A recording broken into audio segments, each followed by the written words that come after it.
Estás escuchando El Observador Internacional. Bienvenidos a un nuevo episodio del Observador Internacional. Mi nombre es Horacio Cavac y como cada semana los invitamos a participar de esta conversación que mantenemos a la distancia con el Observador Internacional, Muki Tenenbaum. Bienvenido, Muki, ¿cómo estás? Hola, muy bien. ¿Cómo estás vos, Horacio? Bien, yo en Buenos Aires. ¿Vos? Francia, todavía Francia. Las próximas 4 semanas voy a estar todavía en Francia. Después, Bueno. después me voy a Japón, así que vas a poder preguntarme dónde estás con 12 horas de diferencia. Uy, perfecto, muy bien. Vamos a ajustar relojes, vamos a sincronizar agendas. Sí, sí. Uno de los dos va a estar medio dormido, seguro. Está bien. Partamos la diferencia, la Sí. diferencia. Bueno, Muki, estamos manteniendo esta conversación en el último día de julio, donde hay algunas precisiones con respecto a lo que puede llegar a pasar en la relación comercial entre los Estados Unidos y Brasil. Pero previamente a esto hubo un avance, hubo un acuerdo entre los Estados Unidos y la Unión Europea. ¿De qué se trata? ¿A dónde llegaron y por qué? ¿Sabés qué? Si me permitís, quisiera primero contar que, ¿te acordás que hablamos de Brasil? Sí. El programa anterior. Al final le pusieron las sanciones al presidente de la Corte Suprema de Brasil, y entre las sanciones son un 50% de aranceles a todo Brasil, menos algunas cosas que Estados Unidos necesita. Y la réplica de Lula que él dijo que iban a hacer cosas, fue no, vamos a negociar, vamos a tratar de explicarles y convencerlos que no lo hagan. Le dio una semana para la implementación. Así que, una vez más, bueno, Lula entendió de que él no tenía él las cartas, ¿no? Ujú. Así que, Es bueno, que las eso. cartas da la sensación de que siempre las tiene Trump, y creo que en Europa llegaron a esa conclusión también, Ah, ¿no? no, por supuesto. ¿Te acuerdas que hablamos hace, creo que un año, sobre los estados vasallos, ¿sí? Que los europeos van a ser estados vasallos porque necesitan que Estados Unidos los defiendan, y hablar de que lo necesitan a Estados Unidos como socio comercial. Pero por encima de todo era que necesitaba la defensa de Estados Unidos. Estados Unidos iba a exigir su libra de carne, ¿sí? Que los países hinquen la rodilla y reconozcan quién manda. Y lo que vimos cuando se presentó el acuerdo, que está firmado, pero todavía todos los detalles no están, ¿eh? Pero cuando se firmó este acuerdo, él y van der Leyen aparecieron en televisión y ella hizo directamente un mea culpa. Ahí nosotros estaba desbalanceada la relación, esto es lo mejor que pudimos conseguir, podía haber sido peor. Es decir, habló como una representante de estados vasallos. La respuesta que vino de los primeros ministros, Alemania bastante contenta que todo anduvo bien, España diciendo, bueno, es lo que se puede conseguir, y Francia, por supuesto, es típico francés, dijeron, es un desastre, nos rendimos frente a Estados Unidos, etcétera. Primero déjame explicar, antes de que cuente de qué está hecho el acuerdo, porque es muy, muy interesante el acuerdo. Esto se va a extender en el tiempo mucho más y ahora voy a explicar por qué. Primero tenés un problema técnico. Tienen que ratificar el acuerdo el Senado de Estados Unidos, donde Trump tiene mayoría, no es un problema, y los 27 parlamentos de la Unión Europea. Parece simple, pero con que uno de los parlamentos de la Unión Europea diga que no, se cae el acuerdo. Y no es que esto nunca pasó, pasó muchas veces. Una vez fue un referéndum que hubo en Holanda y se cayó. Una vez fue el Parlamento irlandés, que estamos hablando en otros acuerdos internacionales. Es decir, esto pasa y puede pasar. Entonces, lo primero de todo hay que tomar en cuenta es, todavía está el camino burocrático, y yo te diría incluso político, que todavía le sigue llevando a este acuerdo. El acuerdo básicamente es totalmente unidireccional. Prácticamente todos lo que fabrica Europa y que Estados Unidos no necesita, por ejemplo, semiconductores, es decir, los chips están exentos, pero todo lo que más que Estados Unidos no necesita, están las famosas máquinas de ASML, que son las máquinas con las que se hacen los chips, y está en Holanda, Ujú. así que no va a cobrar 15% sobre eso, pero en general en todo lo demás, el acuerdo contiene un 15% de aranceles prácticamente para todo, que todos los productos europeos van a pagar en Estados Unidos, mientras que los productos americanos no van a pagar ningún arancel en Europa. Y esto no incluye acero y aluminio, porque tanto acero como aluminio van a pagar el 50%. Y a esto le tenés que agregar que Europa se compromete a abrir todos los mercados, porque ¿qué hacía Europa? Europa decía, no, no hay problema, vos podés importar lo que quieras, pero tiene que ser según nuestros estándares de calidad. Entonces, nada de lo que había de agricultura americana estaba en el estándar de calidad de la Unión Europea, que es un estándar burocrático durísimo y que no permite que nadie básicamente le venda productos agrícolas a menos que cumplan determinados. No pueden haber productos genéticos, alterados genéticamente. Hay una lista muy larga. Y Europa se comprometió a abolir todo esto, se comprometió a abolir todas las reglas que no permitían entrar los autos, porque los autos tampoco no cumplían con las reglas americanas. De hecho, que los japoneses y los chinos acomodan su producción a esto. Y estas son, digamos, la parte comercial. Pero a esto se le agregan dos reglas más, dos muy importantes reglas más. La primera es que Europa se comprometió a invertir en Estados Unidos 750.000 millones de dólares, una suma gigante de dinero. Eran 600.000, pero básicamente son 750. Y más interesante es, se comprometió a comprar energía de Estados Unidos, es decir, petróleo y gas por 250.000 millones de dólares por año. Todo esto es por año. Esto fue lo que el núcleo del acuerdo con Europa. Claramente Europa no recibe absolutamente nada fuera de acceder a los mercados americanos, pero va a tener que pagar ese 15%. Desde el lado americano, ellos dicen, no, el 15% iguala las cosas. ¿Por qué? Porque en Europa hay IVA, en Estados Unidos no hay. Entonces, al final, todo producto que yo vende se vende 20 o 25 o a veces 15% más caro que lo que vale el producto. Este se lo lleva el Estado. Es básicamente, y tienen razón, básicamente es un arancel. Quiero preguntarte una de las frases que me quedaron de todo esto, que es que alguien dijo, Trump descubrió el talón de Aquiles de la Unión Europea y una vez que lo descubrió, ya está, ya perdieron todo tipo de negociación. ¿Qué es lo que descubrió Trump? Yo no sé, a ver, yo lo veo distinto. Para que haya un talón de Aquiles, Aquiles tiene que ser invulnerable. ¿Te acordás? La historia de Aquiles Sí. en la mitología griega es un luchador que no le podés hacer, que es totalmente invulnerable porque la madre lo bañó en un lago que lo hizo invulnerable, pero para poder tenerlo y que no se le ahogue el chico, lo agarró desde el talón. Entonces, fuera del talón, todo lo demás es invulnerable y de hecho le tiraron una flecha al talón y así lo mataron. Toda una historia que tiene que ver con Troya. Esto, Sí, por sí, supuesto, es mitología. claro. Pero Europa nunca era invulnerable. No era Aquiles. Todo es el talón de Aquiles. Europa es el talón de Aquiles. Europa tiene la desesperación, porque es desesperación, por tres temas. El primero es la defensa. Si Estados Unidos le larga la mano, Europa entra en crisis porque Rusia entiende que tiene la puerta abierta y los europeos tienen terror a que les pase eso. Eso es una. La segunda es la inteligencia artificial. La dueña de la inteligencia artificial es Estados Unidos. Si Estados Unidos se pone dura, te quedás sin inteligencia artificial. Y la tercera es el acceso al mercado más grande del mundo, que es el mercado americano. ¿Sí? Si no podés acceder al mercado americano, porque, por ejemplo, los aranceles que eran 30 originalmente y se convierten en 15, con 30 no entras. Es decir, no importa, ya no hay forma que puedas cobrar 30% más o vos absorber el 30% en tus ganancias. Pero además, como son 27 países y entre ellos no se llevan muy bien, si querés pensar en un talón de Aquiles, ese es. Pero eso es, yo te diría, es después de que te deshaces de los otros tres vulnerabilidades, ¿no?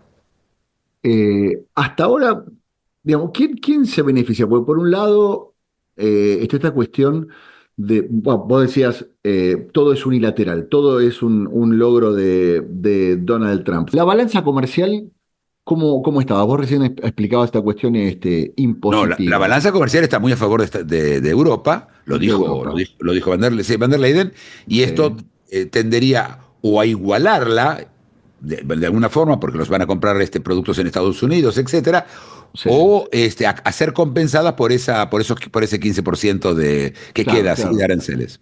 ¿Y por qué?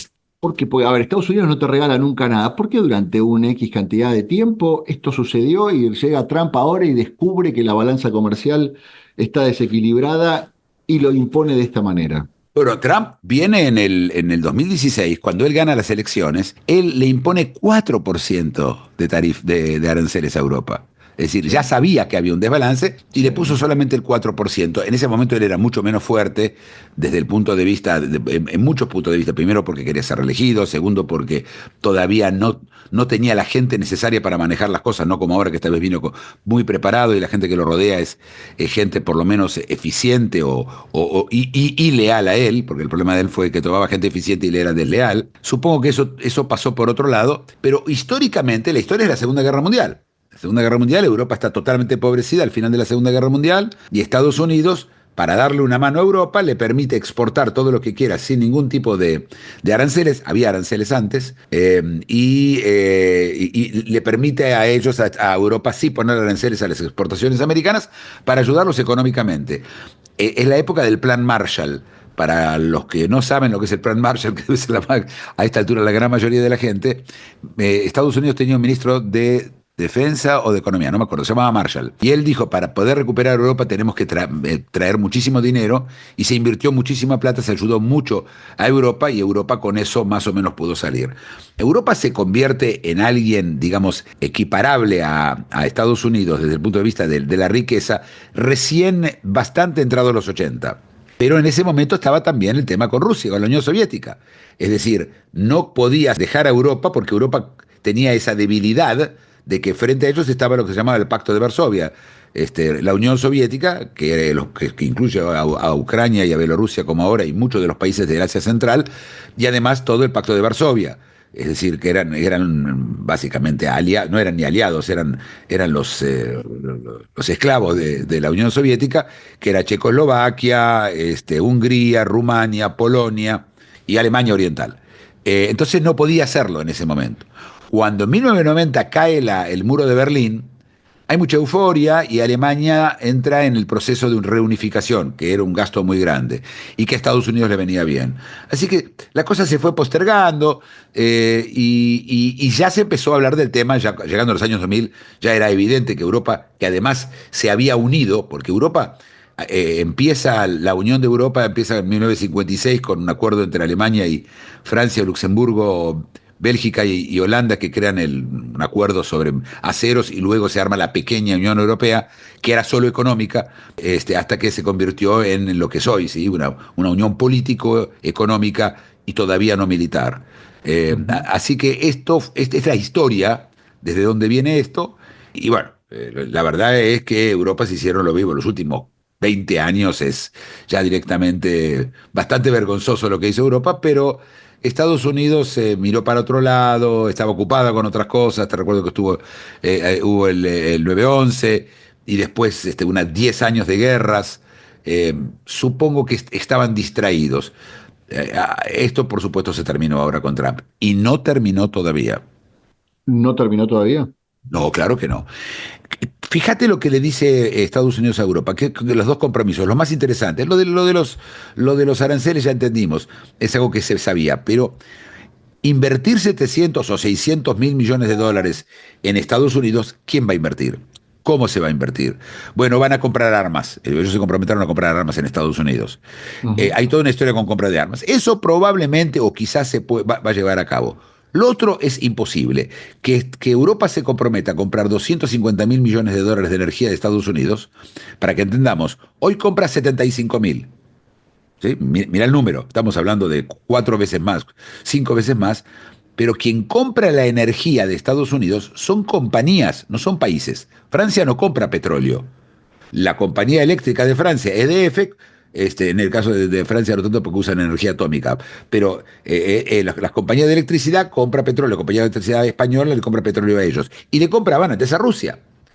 Recordemos que antes de la invasión a Ucrania, Rusia era el que le vendía energía a Europa, pero le siguen comprando, hasta el día de hoy, en medio de la guerra. Le siguen comprando a Putin gas, y lo hablamos el otro día cuando hablamos de Rusia.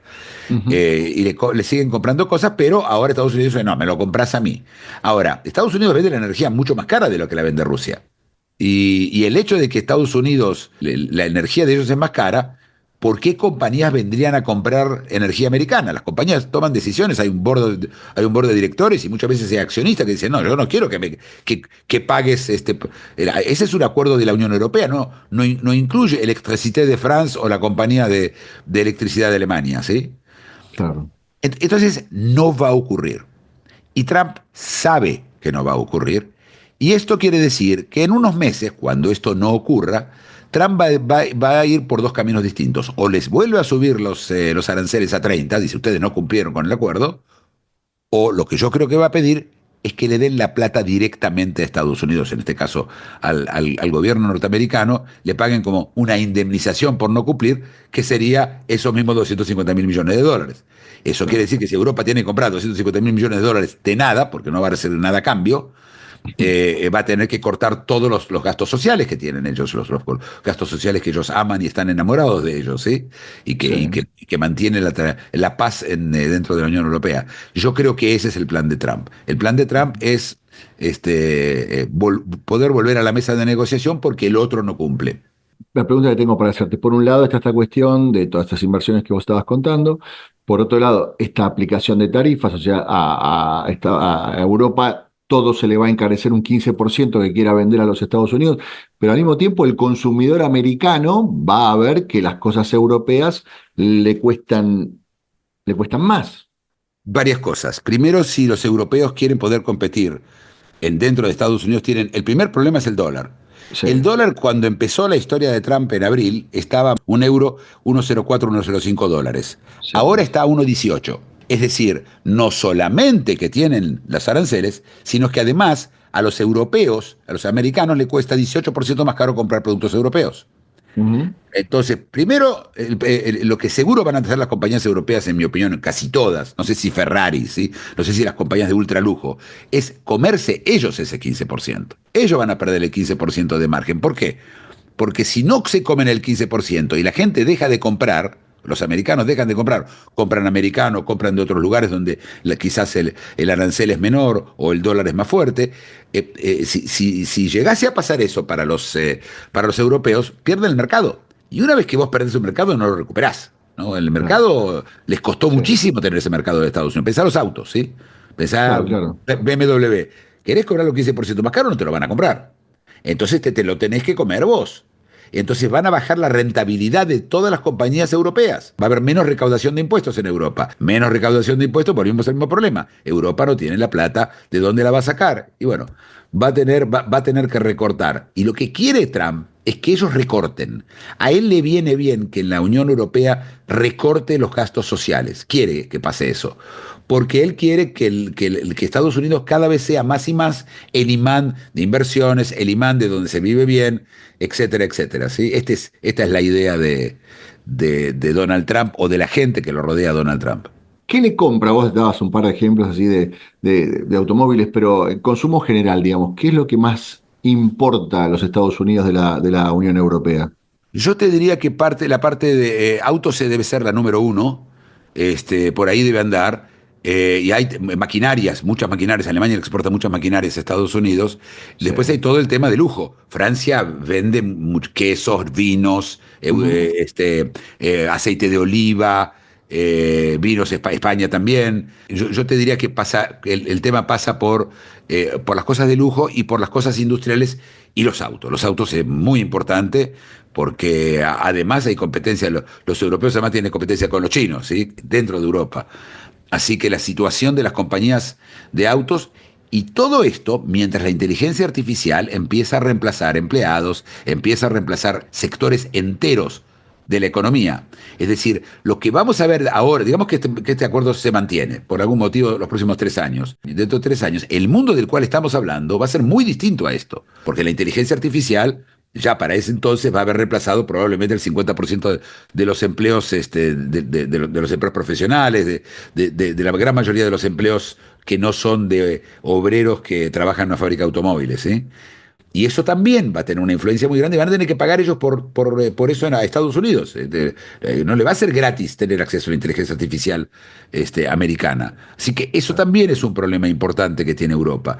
Hoy se anunció de que OpenAI va a abrir en Noruega, que no es parte de la Unión Europea. En Noruega van a abrir, OpenAI hace un centro de datos muy grande, un data center muy grande, es el anuncio de ahora. Y ellos van a querer traer data centers a Europa. Y para traer data centers a Europa van a tener que competir con otros lugares.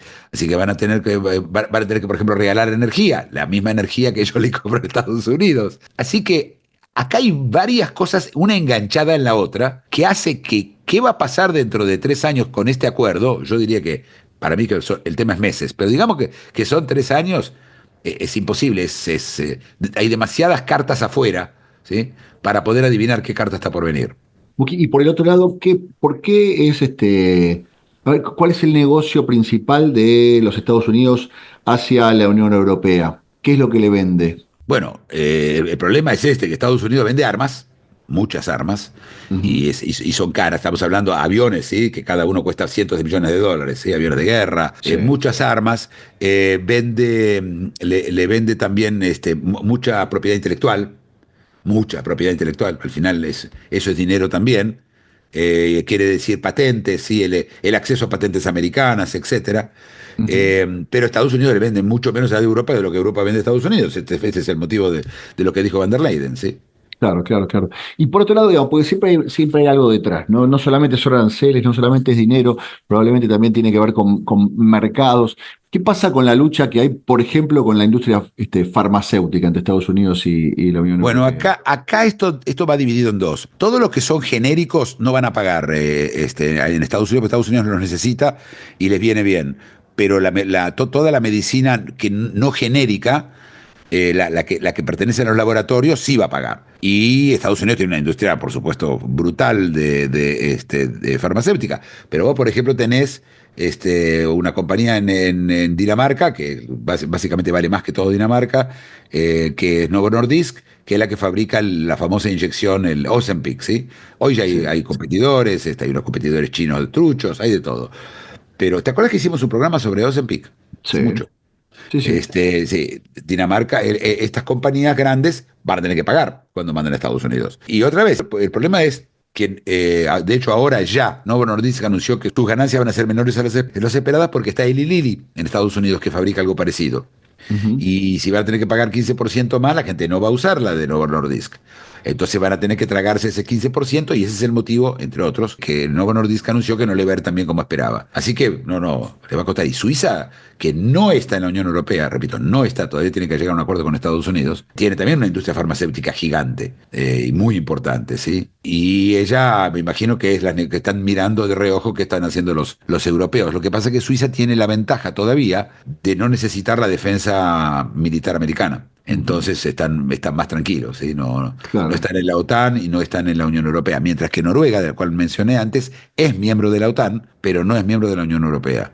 Muki, aprovecho para consultarte a vos que viajás, o sea que me vas a explicar con la experiencia de una persona que estuvo ahí. ¿Es verdad lo que planteaban hace pocos días en los Estados Unidos, que el mismo medicamento, la misma caja, la misma dosis, la misma marca en Europa vale X y en Estados Unidos vale X por mil? Absolutamente. No solamente las que venden remedios, las que venden dentífricos también. Lo que hacen es esto, ellos hacen un precio dependiendo del mercado donde le van a vender. Fue siempre así. Y hay un mercado, así como hay mercado negro, hay mercado gris. Mercado gris es, por ejemplo, ¿sí? Digamos, un antibiótico, acitromicina. En Ujú. España se vende, por decir algo, a 5 euros la caja. En Estados Unidos a 50, ¿sí? La misma compañía. Entonces la gente ahí, el mercado gris era comprar en Europa, en España, y venderlo en Estados Unidos. No era ilegal, pero las compañías los perseguían a las personas que estaban en el mercado gris. Esto ocurre todo el tiempo y los tipos en Estados Unidos le cobran cualquier cosa. Y ahí los europeos van a tener que bajar mucho los precios, mucho, y pagar ese 15% de aranceles. Están todos bastante apretados, pero gran parte de las ganancias de las farmacéuticas, Bayer, por ejemplo, en Alemania, ¿sí? Y la lista es larga, pero un buen ejemplo es Bayer. Bayer, por ejemplo, va a tener muchísimo menos ganancias si los obligan a vender al mismo precio que se vende en otros lugares y que no reciban al final, porque Estados Unidos puede llegar si no cumplen esto los europeos, le pueden meter 150% de aranceles a los remedios europeos y directamente no entran. Lo que pasa es que hay remedios que solamente se hacen, drogas que solamente se hacen en Europa o que tienen patentes europeas, y eso se complica un poco más. Pero sí, lo hacen todo el tiempo. Por eso los americanos compraban en las farmacias canadienses, que los precios son más bajos, o mexicanas, precios aún más bajos, ¿sí? Hay que también confiar en algo que está hecho en un laboratorio en México. Claro, Pero claro, eso, por claro. supuesto, es otro tema, ¿no? Bien. Y escúchame, y por un lado vos recién planteabas, ¿no? Que para que este acuerdo funcione se tienen que poner de acuerdo todos los países. Primero, en el mientras tanto, ¿qué sucede con los aranceles? Segundo, ¿qué pasa si uno de esos países decide no sumarse al acuerdo? Primero que la Unión Europea firmó este acuerdo y Trump y pasaron a cualquier exportación europea va a pagar el 15 ahora, en Sí, este momento. sí. Pero tienen que también aceptar todas las otras cosas, que por supuesto tienen más tiempo, si no, no hay que salir a comprar Ujú, energía pasado mañana, es por año claro. la compra de energía. Tampoco la inversión, nadie espera que, bueno, ya mañana tienen que ir a poner la plata o comprar armas, es una compra Sí, importante y difícil de hacer. sí, Así sí. que yo supongo que todo eso no tiene urgencia, pero se cobra el 15. De hecho, hasta ahora iba a ser el 30, ahora es el 15. Ujú. Y Estados Unidos lo va a cobrar inmediatamente. Estados Unidos ayer anunció algo muy importante, y anunció de que el PBI subió en un 3%. Ahora el aumento anual es 3%. Y que Trump lo mostró como un gran logro, mirá cómo funciona todo. Pero no es verdad. Porque del PBI, cuando vos haces el crecimiento del PBI, no se toman en cuenta las importaciones. Y como por el tema de los aranceles se pararon muchísimas importaciones, esa suma es mentirosa. ¿Sí? No, no es verdad que subió el 3, no sabemos cuánto, pero no es el 3. Lo que quiero decir es que se están cobrando los aranceles, se cobraron hasta ahora, pasaron del 30 al 15 y ahora es 15. Además, Estados Unidos acaba de hacer un acuerdo con Corea del Sur, y a la India le acaba de castigar, y bueno, a Brasil ya sabemos, ¿no? No sé cómo quedó Argentina de todo esto, la verdad que no lo seguí. eh, pero tampoco no sé, para Brasil, por ejemplo, 50% sobre carne. Se terminó, la carne brasileña no entra más a Estados Unidos con 50%. Es un arma. Él hizo otra cosa. Mira lo que hizo genial. ¿Te acordás que Camboya y Tailandia tuvieron una pequeña guerra de unos días? Sí. Ahora, hace unos días. Dijeron que vino Trump y logró un cese de fuego entre los dos. Yo creo igual que el conflicto este está manejado por China. Camboya está asusada por China, porque le conviene molestar a Estados Unidos todo lo que pueda. Pero bueno, Trump llega a ese acuerdo. ¿Y cómo llegó el acuerdo? ¿Sabe cómo llegó el acuerdo? Les dijo, si ustedes están en guerra, van a pagar aranceles del 50%. Si ustedes quieren no pagar aranceles reducidos, no pueden estar en guerra. Yo no bajo aranceles a países que están en guerra. Hoy, entre otras cosas curiosas, el ministro de Relaciones Exteriores de Irán, no puedo evitar reírme, le dijo a Estados Unidos que no van a negociar con Estados Unidos a menos que Estados Unidos le pague indemnizaciones por el bombardeo. Ya estaban buscando la chequera en Estados Unidos para pagarle a Claro. Irán. Lo que quiero decirte es que mirá cómo se mezcla, ¿sí? Las sanciones económicas con la política, con la geopolítica. Y si lo pensás bien, Trump es el primer tipo que entendió que hay que juntar las dos cosas juntas. Que si él quiere conseguir algo de alguien, el mejor método es aranceles. Y lo demostró. Le Ujú. funcionó y le sigue funcionando. Por Sí, ahora claro. funciona. Y la recaudación es inmensa, porque aún con la baja de importaciones, la recaudación de Estados Unidos subió muchísimo gracias a la suma de estos aranceles. Claro. Y escúchame, y ese compromiso, ¿no? Que vos recién decías de inversiones de Europa en los Estados Unidos. Vos decías, no es de países, es de compañías. ¿Cómo se va a instrumentar? ¿Cómo va a colaborar cada uno? ¿Cómo van a establecer quién, qué compañía, por qué monto llegan a ese monto acordado? A ver, lo que Estados Unidos quiere es que vos compres por 600.000 millones de dólares o 750.000, depende cómo lo mires, Sí, compre armas. En principio es armas. sí, Y las armas lo compran los países en general, o por lo menos compañías con el beneplácito de los países. Así que ujú, eso más o menos va a funcionar, pero eso mata del todo, en mi opinión, a la industria armamentística europea y a los claro. sueños que ellos tenían, porque son sueños realmente, de que se van a autoabastecer de armas. Tienen que ir a comprar a los americanos los obligan a comprar sí o sí. Para Israel, por ejemplo, no son muy buenas noticias porque Israel está vendiendo ahora varios de sus sistemas a Alemania y a otros países en Europa, Ujú. y ahí estaría compitiendo Estados Unidos con Israel.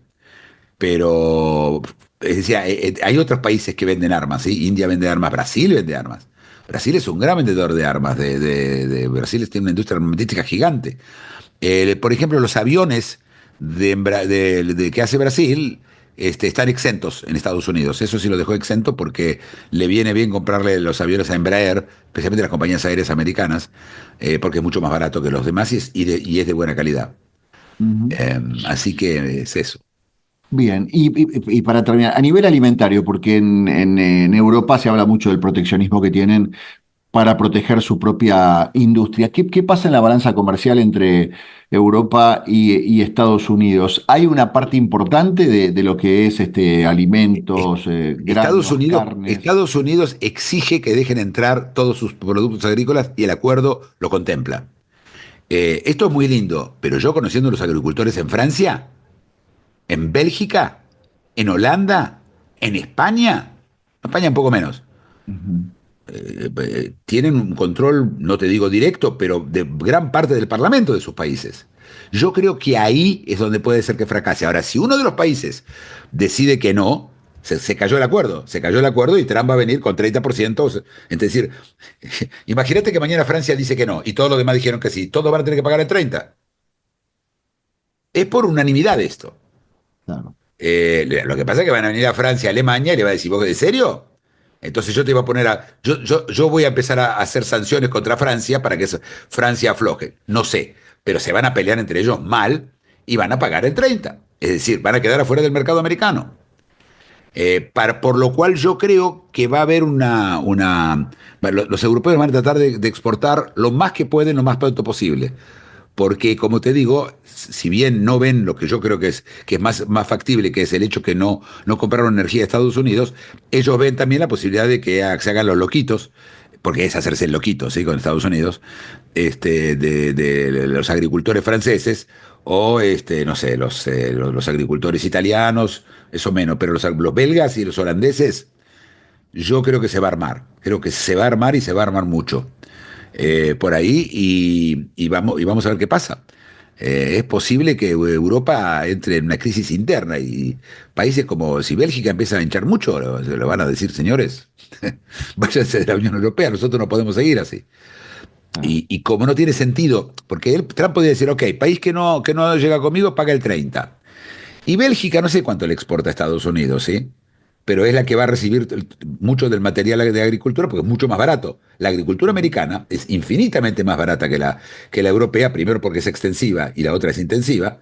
Segundo, porque no tiene que cumplir con 800 millones de reglas que les impone la Unión Europea. Sí. Entonces la agricultura, ¿viste? Las cosas grandes, sí, trigo, soja, sorgo, las cosas de mucha cantidad y como materia prima, ahí yo creo que se va a destruir mucho del mercado. Yo tengo a un amigo que tiene un campo en las afueras de Barcelona. Cuando digo las afueras es pegado a Barcelona, ¿sí? Y en el campo él, 75% él cultiva trigo, en un lugar que probablemente si construís edificios ganás 100 veces más. Pero no puede, lo tienen porque es importante los agricultores de, de la Unión Europea y se lo subsidian con el 75% del valor del trigo. Esto Estados Unidos no está dispuesto a ver. No hay Claro. más subsidios para agricultura. Si subsidian la agricultura, no están cumpliendo el acuerdo. Te digo, para Europa estos son grandes dolores de cabeza y van a estar ocupaditos un tiempo, ¿eh? Ujú. Y mi última pregunta tiene que ver con esto que estás planteando. Van a estar ocupados durante un tiempo porque vos dijiste en algún momento de la charla, esto recién empieza. ¿Cuál es la idea, no te digo final, pero cuál es la idea de mediano plazo de Trump? La idea de Trump es sacarle todo lo que puede a Europa en el transcurso de tiempo más corto. Eso es la idea de Trump, pero es la idea de Trump de hacérselo a cualquiera. Él quiere que Estados Unidos, él siente que Estados Unidos pagó demasiado y ahora todos le tienen que pagar. Y lo va a hacer, y él lo hace en el sistema de él, ¿sí? Negocia, negocia, negocia, llega a un acuerdo, después alguien no lo cumple y vuelve a negociar y cada vez utilizar más y más la fuerza. Recordemos que también está todo el tiempo de la OTAN. La OTAN es prácticamente toda Europa, como te dije, no está incluido, está incluido Noruega, pero no está incluido Suiza, y Canadá y Estados Unidos. Eso es la OTAN. Eh, y entonces todo esto también está mezclado con todo esto, ¿sí? El tema de la OTAN y el tema de acuerdos del 5%, que si mañana Putin llega a tomar alguna posición un poco más agresiva, se puede ir al 10. Y ahí sí, chau jubilaciones, ¿sí? Pero otra vez, llega la inteligencia artificial que va a solucionar muchos de estos problemas.